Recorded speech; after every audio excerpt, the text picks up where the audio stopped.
Yeah. You're good to go. All right. So we promised you the last time we were going to review. So you can tell your friends and colleagues in the class that this will be on the YouTube so that they can watch it in the leisure of their own homes. But you kids are fortunate to be here. So everybody give me your undivided attention. Let's go back to yes. Pardon me? I do. Up in the room, yes, I do. Yeah, you'll have to get one of those. But I do have them, yes. Now, we said that we were going to start our conversation today by talking about Bacon's rebellion. And that's what we are going to start today. But just to recap where we were, Don, the last time. The last time we planted all of the colonies, right? So we started with Jamestown a couple of sessions ago. Then we went up and planted Plymouth and Massachusetts Bay. We talked about how New England spread out of Massachusetts Bay into places like Rhode Island and New Hampshire and eventually Vermont. And we talked about, the New England colonies. We talked about Maryland, as being an extension of Virginia, although having its own unique story. We talked about the planting of Maryland. We talked about the post-restoration colonies, starting with the Carolinas that eventually divided into North and South Carolina, and the unique kind of attributes of those establishing those colonies. We talked about New York and the relationship New York, New York's connection with the Dutch and the Duke of York. We talked about Pennsylvania, Delaware, and New Jersey. And when we concluded, we had established all of the colonies. We even mentioned Georgia. And remember, we said, when we talked about Georgia in class, we said that Georgia was established in the 18th century, not the 17th century. All the other 12 colonies were established in the 17th century, starting in 1607 and concluding with Pennsylvania in 1681. Georgia is 1732, I'm pretty sure. Simon isn't here to check the dates. But Georgia is 1732, so it's in the 18th century. But we even included Georgia in founding those colonies, and we kind of said, okay, with these colonies now established, now what, right? But before we get to the now what, we were talking a little bit about, the types of, how they evolved somewhat differently. We were talking about the difference between New England that was centered on religion, and Virginia and the Chesapeake region, which was centered on making money, on plantations and tobacco and eventually other kinds of cash crops. And we talked about, indentured servants and how indentured servants went to the Chesapeake region with the hopes of acquiring land there and, selling themselves into slavery, and how this attracted people to an otherwise kind of terrible circumstance in the Chesapeake, disease-ridden, violent, problematic. And then we said kind of there was a transformation from indentured servants laboring on the plantations of the Chesapeake region in the South in general to African slaves. And African slaves are going to really dominate the labor force of the plantations in the 18th century, in the 1700s. But we said, part of that was Bacon's rebellion. And some of the material associated with the review books and some of the outlines that are associated with the AP talk about Bacon's rebellion.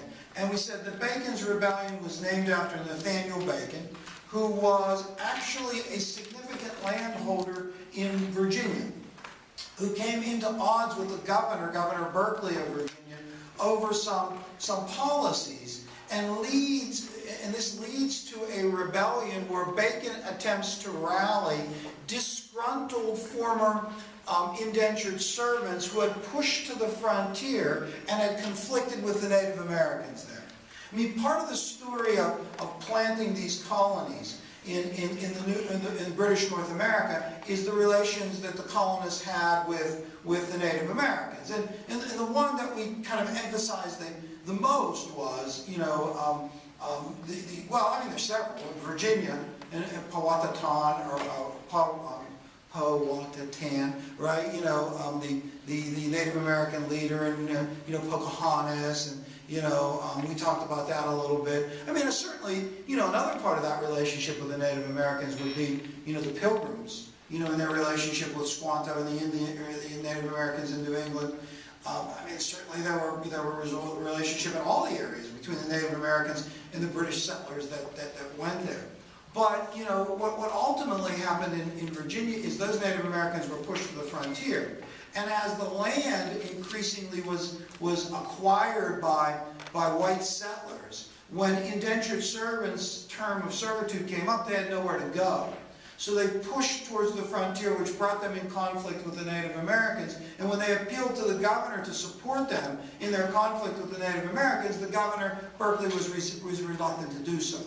And so these frustrated former, indentured servants that were on the frontier and, battling it out with the Native Americans there for land, were attracted to Bacon's cause. And Bacon leads these people in a rebellion against the government of Virginia. And actually they chased the governor out of Jamestown. There is some destruction of property and loss of life associated with what becomes known as Bacon's Rebellion. Eventually the British government is going to put it down.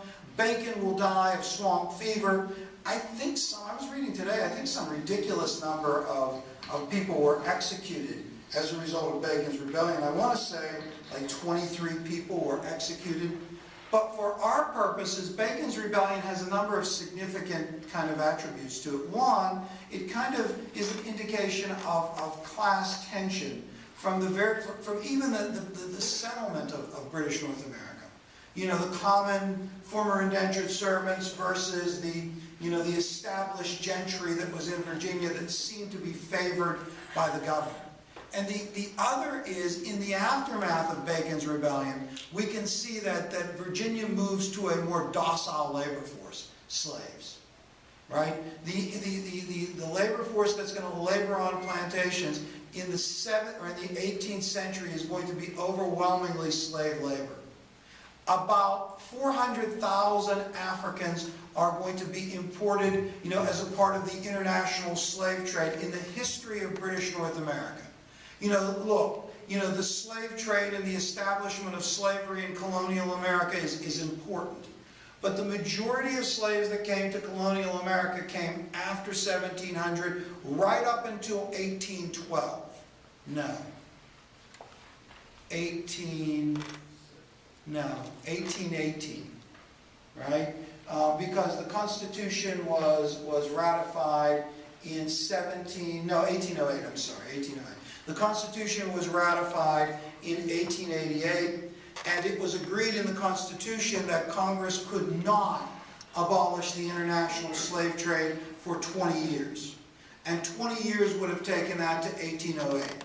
So in 1808, Congress does abolish the international slave trade, meaning that no longer could slaves be imported to the United States. So there is about a 100-year period from about 1700 to 1808 when the large number, 400 or 390,000 or so slaves are imported to the United States. That is, I don't want to say it's inconsequential, but relative to other places like Brazil and the Caribbean, that is a relatively small number. The majority of slaves that were captured in Africa, chained over there, traveled to the Western Hemisphere through what became known as the Middle Passage in those terrible conditions, went to the Caribbean and Brazil and other parts of Central America and South America. Only 400,000 come to the United States, and those 400,000 are going to be laboring in Virginia plantations, in South Carolinian plantations, in North Carolina, in Maryland, in states south of Pennsylvania. However, on the eve of the Revolution, every single colony has accepted legal slavery. So on the eve of the Revolution, and that's kind of going up a little further, but on the eve of the Revolution, every single colony has accepted legal slavery. There is slavery in every single colony, including Massachusetts, including Pennsylvania, including Rhode Island, New York, etc. Okay, so we talked about Bacon's Rebellion. Now what we want to talk about is colonial development in general during the 18th century.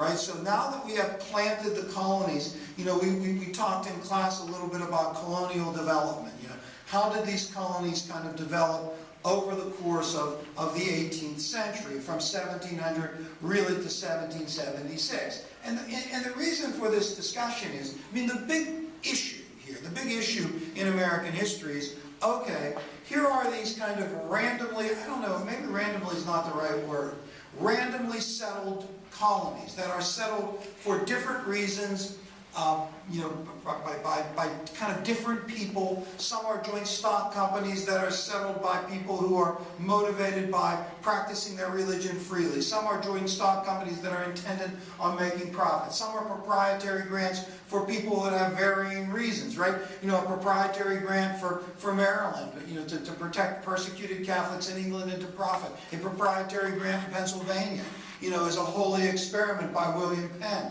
you know, that was open to immigration from, you know, kind of across the world. These are different places that are founded for different reasons. The question becomes, how do these colonies unify for a common purpose of declaring themselves independent from their mother country? That's the big question. And we tried to kind of talk about that in relation to, well, if we want to get down to how that happened, then we have to explore how they developed.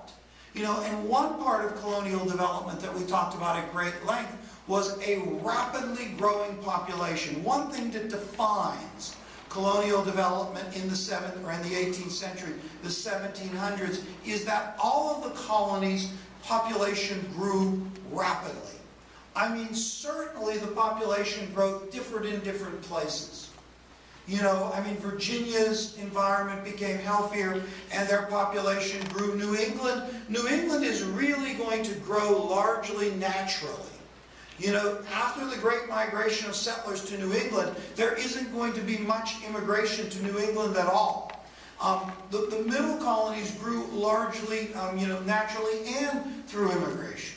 So population growth was important. In terms of immigration, the big three immigrant groups that come to colonial North America are, of course, the Africans. We just mentioned that. 390 to 400,000 Africans are going to mostly come to the plantation economies of the South. That's important. Certainly that's part of the larger American story.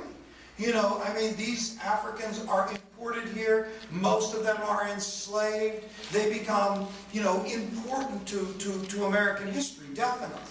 In addition to the Africans, what European ethnicities migrated in largest numbers to colonial America? The Alexanders have a thought, yes?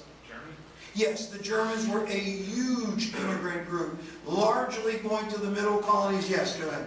The Irish. Scots-Irish, right? Scots-Irish are going to be another immigrant group that come. Scots-Irish are not Irish, actually.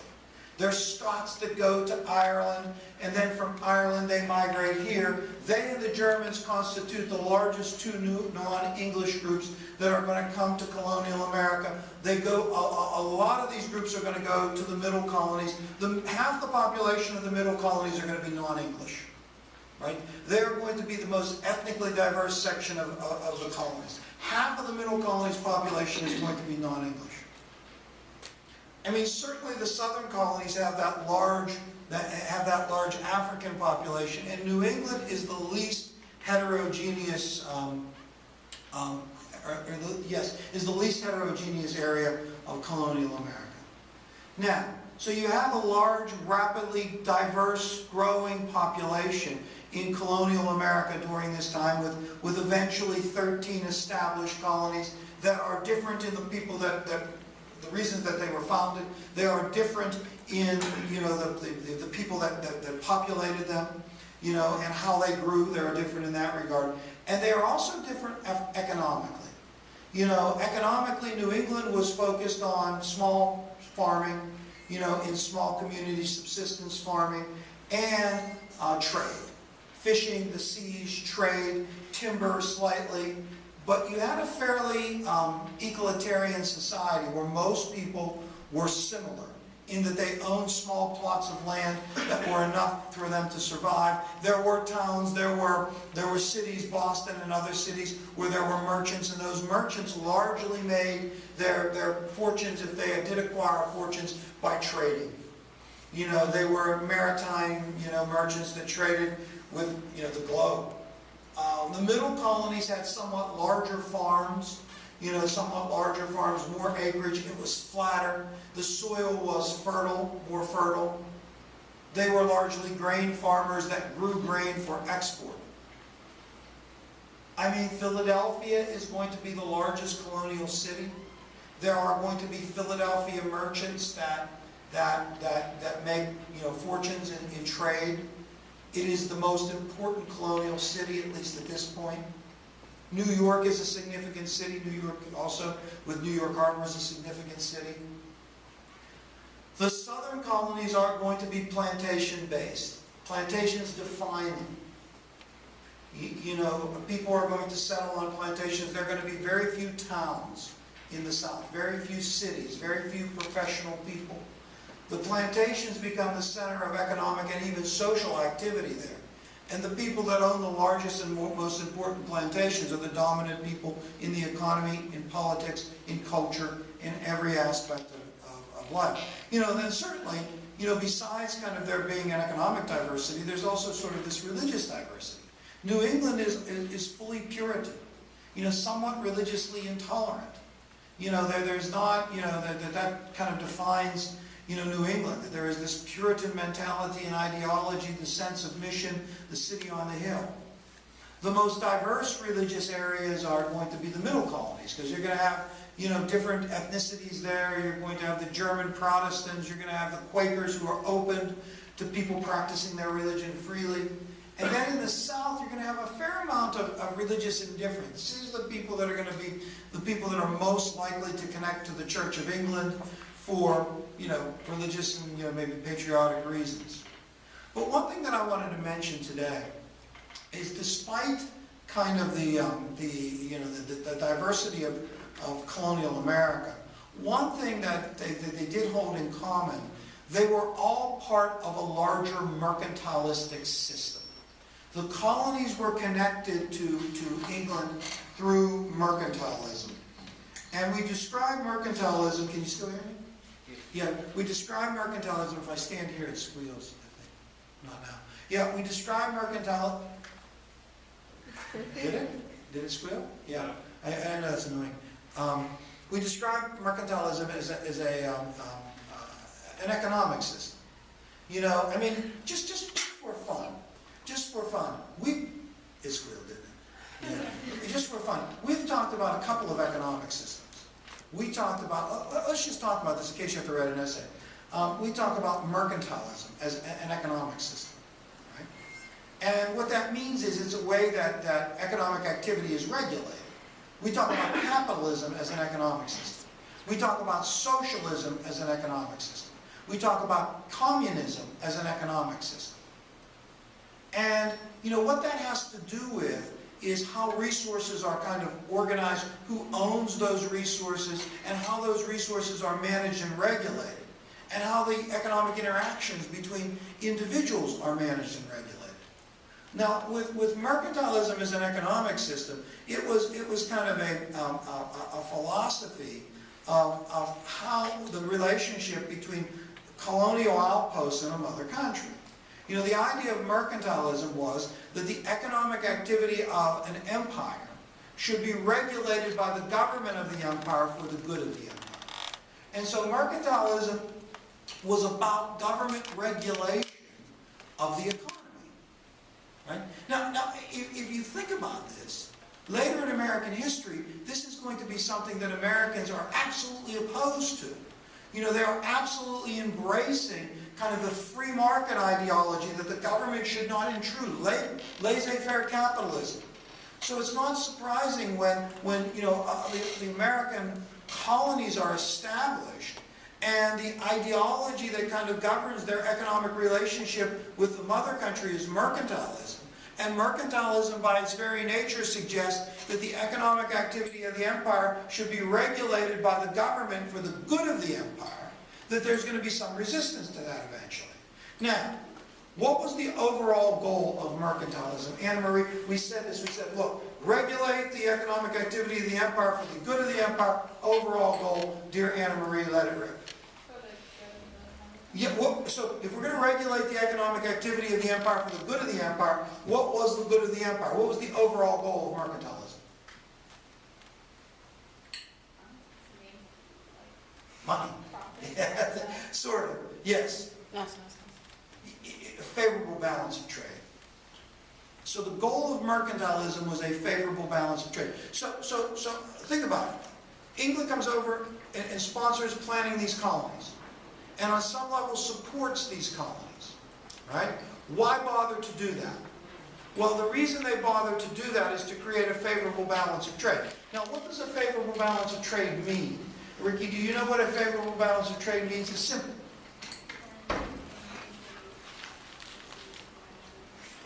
No, I wouldn't put it that way. I put it differently than that. Yes, go ahead, Fine. Yes, go ahead, Sarah. So that the trade benefits some other countries? Yes, but let's put it this way. Yes, go ahead. Exporting more. Yes, you're going to export more than you import. And so, okay, why grab these colonies? Why establish these colonies? We're going to establish these colonies to promote a favorable balance of trade, so that we sell more to the world than we buy from the world. Right? That's our intent. Right? I'm sorry, I know what it is.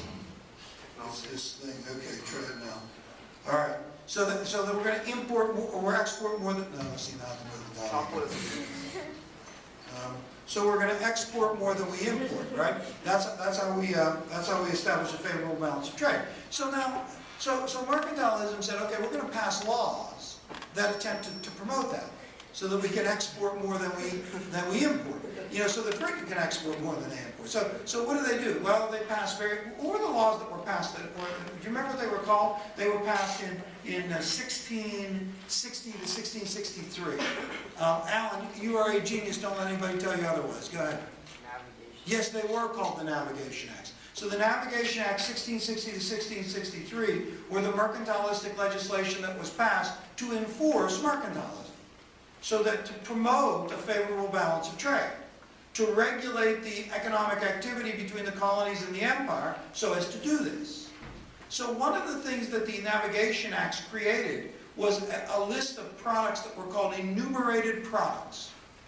Enumerated products were products that the colonists could only sell to England. So if you produce this product like tobacco, you may only sell it to the British. You can only sell it to English merchants. And then those English merchants would process it and sell it to the world. Now, the other thing about mercantilism is that the colonies would sell certain things only to England, and they would buy everything from England. Right? So they would buy all the finished products that they needed to survive from England, and they would sell everything to England. If you think about mercantilism, the British had the colonies at both ends. Since the British were the only consumer of their products, they could offer a lower price. Since they had to buy from Britain, they could demand a higher price. You know, Britain could demand a higher price. So mercantilism is something that tends to enrich the mother country at the expense of the colonies. Right? So no one likes to be a colony. No people like to be colonial possessions, because for the most part, mercantilism benefits the mother country at the expense of the colonies. So why did we say that America, remember the Navigation Acts are passed in 1660 to 1663. America doesn't start to complain about them really virtually until 1763, 100 years later. Yes, go ahead, Alexander. They didn't enforce the British rule didn't enforce the Navigation Act. And what did we call that? Sean Whelan Memorial Salutary Neglect. Yes, and so as the colonies were developing in the 17th century, the idea of mercantilism was there, but the reality of actually enforcing mercantilism wasn't. And so these colonies were developing pretty much uninhibited by British regulations. They were circumventing them, they were ignoring them, they were smuggling around them, and the colonies prospered and grew. You know, by virtue in many cases of either resourcefulness of the people that went there, the natural resources that were available there, you know, the colonies prospered and grew. Now, in addition to kind of the economic growth, some other things that we wanted to talk about in terms of colonial development was some cultural ideas. One of which was the Great Awakening, not the Great Awakening, the Enlightenment. You know, so you have, you know, kind of colonial development here, you know, the planting of these colonies, you have kind of established kind of economic systems, that a relationship between England and the colonies that's developed, rapid population growth, diversity in the population, but you also have these cultural things that are happening, and one of them is the Enlightenment. What word do you associate? I mean, do you associate, you know, what is the Enlightenment? When you think about, I'll say this, the Enlightenment is kind of an intellectual movement. So it's a change in the way of thinking about everything. So what word, Alexander? Secular. Secular is a good word, right? Secular is a good word to be associated with. I would agree with that, yes. Science. Science is also a good word. Science, secularism, there's one other word that I would put, yes. Reason, yes, those are excellent. Those are three excellent words. So you're talking about science, you're talking about reason, you're talking about secularism, you're talking about man. You're talking about man's capacity to understand his world, his or her world. You're talking about man's capacity to alter the world for better.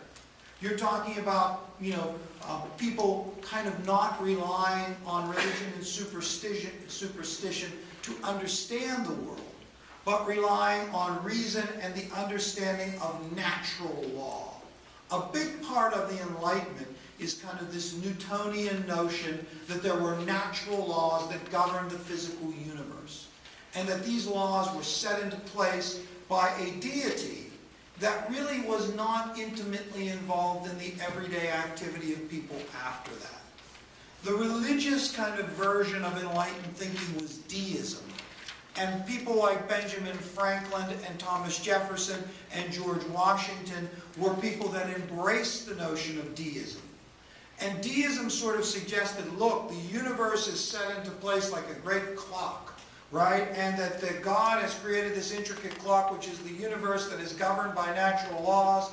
And since he established those things, he is not intimately involved, right? Things are not, you know, determined by kind of the benevolence or the anger of God. People aren't punished. Hurricanes aren't a result of God's anger or wrath. And, you know, good harvests aren't a result of God's favor. There are natural things that explain all of this. And these things can be understood. And humans can manipulate their world for good. Just a quick aside. Enlightened thinking is optimistic. Enlightened thinking considers, you know, through science and through reason and through intellect and through you know, that the world can improve and be a better place. I mean, the United States is a product of the Enlightenment. You know, the idea of self-government is an enlightened idea, that humans are capable of governing themselves. That's an enlightened idea. You know, in a couple of days, we're going to talk about Hiroshima and Nagasaki and the detonation of a nuclear weapon. And when nuclear weapons are detonated, and the capacity of human beings to use science to destroy the world and everything in it, it is going to challenge enlightened thinking. I mean, the idea of science is that humans can use science to make the world a better place, you know, to improve technology and, you know, in human interaction. But the idea of being able to use science to destroy life as we know it is going to be something that shakes the foundation of enlightened thinking. Sometimes enlightened thinking is called modern thinking. And on some level, you might have, when you wrote your papers late last night, when you wrote your papers, you might have encountered that, right? This kind of argument between modernity and, you know, kind of traditional thinking. And traditional thinking is even there as the United States evolves, right? There's still kind of traditional thinking that conflicts with modernity. Well, all right. Ben Franklin, incidentally, we didn't really talk about Franklin very much, except to say that Franklin is this quintessential example of the enlightened American. I would like to make this connection in terms of the Enlightenment. The Enlightenment is also associated with John Locke, his treatises of government, the Glorious Revolution. The idea of natural rights is an enlightened idea. Now, when we talked about natural rights, we talked about them in association with the Declaration of Independence. And Jefferson kind of proclaiming that all men are created equal and they are endowed with certain inalienable rights, right? And that the power of government emanates from the consent of the governed, right? This is a Lockean notion. It's an enlightened notion. That human beings are endowed with rights which give them power, right? The power of government, over them. So Locke is associated with enlightened thinking. Just for fun, and we didn't talk about this at all, but what was the Glorious Revolution and how does it connect to natural rights, to Locke? I mean, we didn't talk about this at all. This would have to be something you would recall from our dear friend, Mr. Whelan, or from any kind of other reading. Yes, go ahead. Was it like a peaceful overthrow? Yeah, the Glorious Revolution is when James II was deposed from the throne in England and replaced with William and Mary. Now think about this. If the idea is the divine right of kings, and the divine right of kings is not an enlightened idea. The divine right of kings kind of suggests that God puts the king on the throne to govern over the people because they basically can't be trusted. Well, if God put James II on the throne, how would you justify kicking him off? Are you questioning God? Locke is going to provide a justification. The idea of natural rights and the power of government emanating from the consent of the governed, right, is going to be a justification to replace James with William and Mary. And this is in 1888. We call this in England the Glorious Revolution. That ideology is not lost on American thinking, because they're going to resurrect that same ideology in 1776. And for that matter, the South is going to resurrect that ideology in 1865. They're going to argue the same thing, that we have natural rights and that we get to judge whether they are being protected and insured or not. And if we don't think that they are, then we can replace that government with one that does protect and insure those rights. We debated that a little bit, but, okay, well, all right. You have the Enlightenment that influences thinking in government and science in colonial America, and you also have religion, which is in many ways counter to the Enlightenment. And a backlash to enlightened thinking or secular thinking was the Great Awakening. The Great Awakening. And we said that this was a religious movement that influenced colonial thinking. And the Great Awakening was the first of the great religious revivals in American history. Religious revivals, by their nature, are attempts to kind of revive complacent people. And that was the kind of argument in the early 1700s, towards the middle 1700s, that Americans who had been fervent in their religion, particularly in New England, had kind of become complacent. The safety and security of their established colonies had kind of given way to those people sort of, marginalizing God. Enlightened ideas forced kind of God off to the side, and then there were religious thinkers that came along and said, hey, look, we've got to revive people's piety and fervor for religion. And that First Great Awakening really kind of emphasizes emotionalism. That you've got to kind of feel, the religion that you have. It was not enough to just kind of confess a doctrine, right? Yes, I'm a sinner. Yes, I'm saved by grace. Yes, I don't really have any choice in it. Yes, I'm grateful to be one of the elect or one of the saved in New England. And, okay, let's go out and make money. What the enlightened or what the awakening preacher said is, no. You've got to feel this. You've got to understand how decadent you are and how evil you are. And if you understand how evil you are, then you can be appreciative of the grace of God in your salvation. So we associated two people with the Great Awakening, and who were they? And two people, one, yes, go ahead. Jonathan Edwards, and his sermon that became so famous was Sinners in the Hands of an Angry God. You, of course, read that in English. You loved it. Sinners in the Hands of an Angry God, in which, he kind of articulates this message of how terrible and decadent people were and how grateful they should be for God's grace in saving them. And who was the other person we associated with the First Great Awakening? Yes?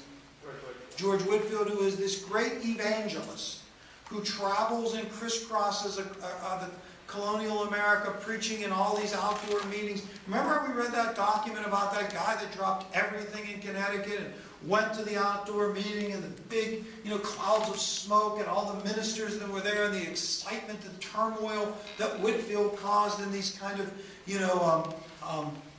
these brilliant meetings. It's interesting that George Whitfield was friends with Benjamin Franklin, which seems like an odd relationship. Franklin is this deist, but Franklin actually supported organized religion and, donated to organized religion because he believed it was good for social order. That look, in order for people to prosper and to develop, you needed stability in society, and one of the things that gave you stability in society was organized religion and a code of morality. So Franklin supported even people like Whitfield and promoted organized religion despite kind of, being somewhat skeptical of it, because he thought it was just a good idea, not necessarily the truth maybe, but more of a valuable, practical thing for society. But the thing that we said about the Great Awakening was that it's relatively brief. It's a 2-year period that really kind of involved Whitfield's evangelical tour. But it divided religion between old lights and new lights, right? People who embraced the ideology of the Great Awakening and people who kind of were repelled by it. The old lights, people that wanted to learn clergy and a more cerebral kind of approach to religion, and the new lights, those who stressed emotionalism. But one of the big things about the Great Awakening is kind of the challenging of authority. The authority of the ministers over people's religious life. Empowering people to question, to challenge the authority of their ministers, and even the salvation of their ministers. We said may or may not have had some influence in people later, 20 years later, kind of, challenging the authority of the British. Okay, another thing that defines colonial America is the relationship that England has with France. We incorporated France into our conversation towards the end. This is probably 2 or 3 weeks into the class.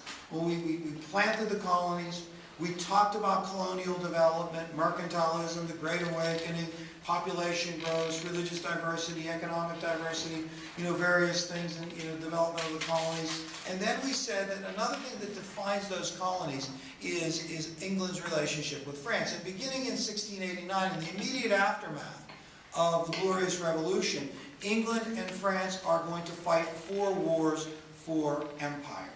They are going to battle 4 times, right? There are going to be 4 wars between England and her allies and France and her allies. And these are global conflicts that are really intended to kind of settle who would dominate what parts of the world. I mean, England and France both had colonies in Africa. England and France both had, colonies in South America and the Caribbean.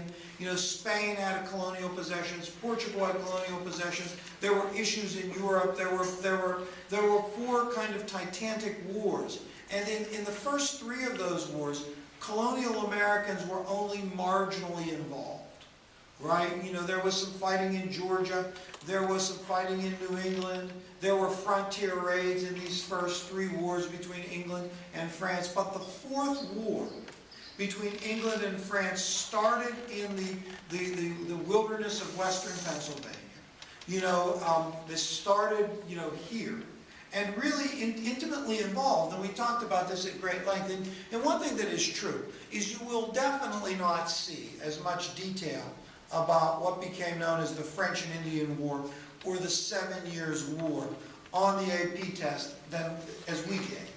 I mean, we talked about Washington delivering the faithful message from Governor Dinwiddie to ordering France out of western Pennsylvania, largely because we live here. You know, and this is local history, and you live here, and you should be educated in your local history. So we talked far more about that than you would see on the AP test.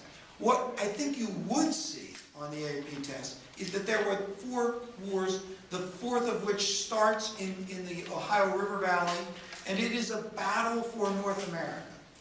And that battle for North America involved France, it involved the Iroquois, the Native Americans, the Iroquois, and it involved Britain, and it involved the American settlers, the colonists here, who were sort of Britain.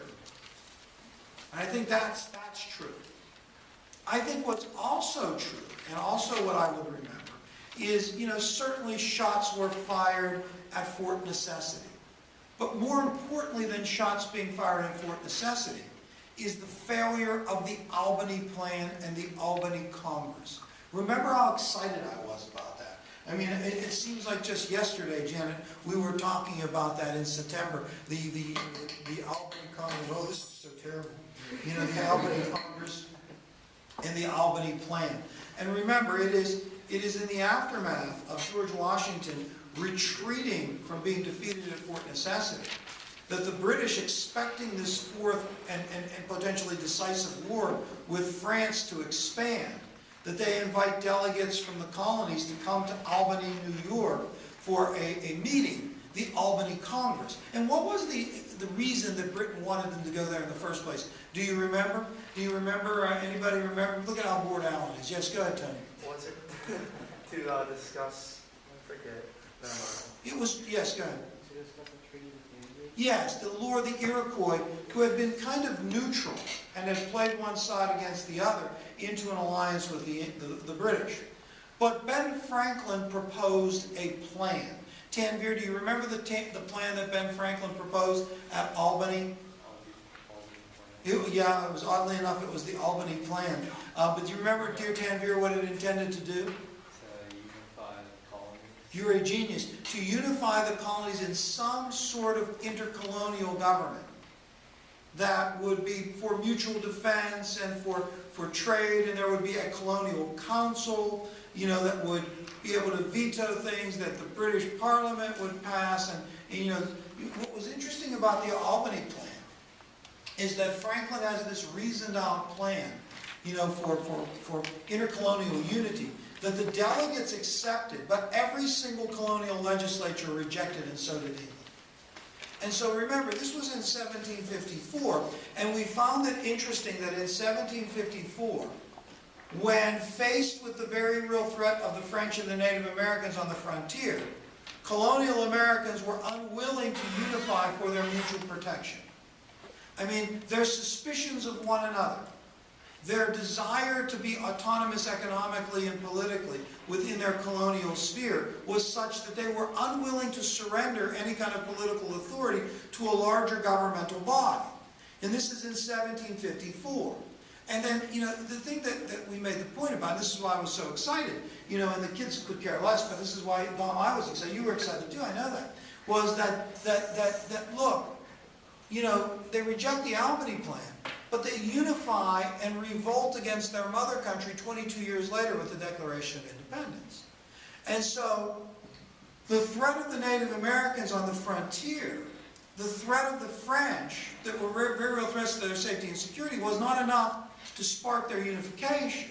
So then the question became, what happened in that interim period? And to go further, we said in the aftermath of the French and Indian War, you know, the British are eminently successful. They defeat the French, you know, despite some setbacks with Braddock's defeat in 55 and some other things. Eventually, William Pitt reorganizes the war effort, and when he does so, England gloriously defeats the French. In America, by 1761, a Treaty of Paris, 1763, you know, ends the French and Indian War, the 7 Years' War, and this is Britain's finest hour. You know, this is when the British Empire is at the peak of its power and its influence. They had defeated France. You know, Americans were celebrating as being part of the British Empire, right? And remember, we said at that crucial juncture, there was a discussion about the eventual peace treaty. And in that discussion, they said, well, what should we do? Should we take Guadeloupe and Martinique, these two lucrative sugar islands, or Canada, right? Both of which were French possessions. And France was not going to give up both of them, and England wasn't going to continue to fight to get both of them, but they could get one or the other. And remember, in England, there was some suspicion. They said, well, look, if we give up Canada, maybe someday our American colonists will no longer want us or need us, and they'll revolt. And then Franklin faithfully said, look, you know, a union amongst the colonists is not merely improbable, it is impossible. And this is in 1763. So then we set the context, and we'll kind of leave you with that context here now, is that, okay, now that we have colonial America, and we have these settled colonies that have pretty much rejected any kind of attempt to unify them under a common purpose, and are absolutely exhilarated with being part of the British Empire and participating in this glorious kind of defeat of their ancient foe, France, and now have France totally expelled from the Western Hemisphere, including Canada. What happens? How do we go from that to a mere 13 years later, you know, those same colonies unifying and declaring themselves independent? And so that put us into that conversation of how the relationship between the colonies that we established over the past couple of review sessions and England, the mother country, changed. And how that relates. I mean, and that was the essay that you wrote, in kind of trying to analyze, you know, what happened, what caused this revolution, the different ideas about what caused that revolution. You know, we discussed that. We discussed it in class. We wrote an essay about it. We looked at saying, no, certainly there are the facts. You know, and that's what we'll talk about when we resume on, the Stamp Act, the Sugar Act, these facts, and we'll take you up through the war next Tuesday. Right, through the war, probably ending the war next Tuesday. All right. What is the review session? And kids, there you go. That's our dear friend.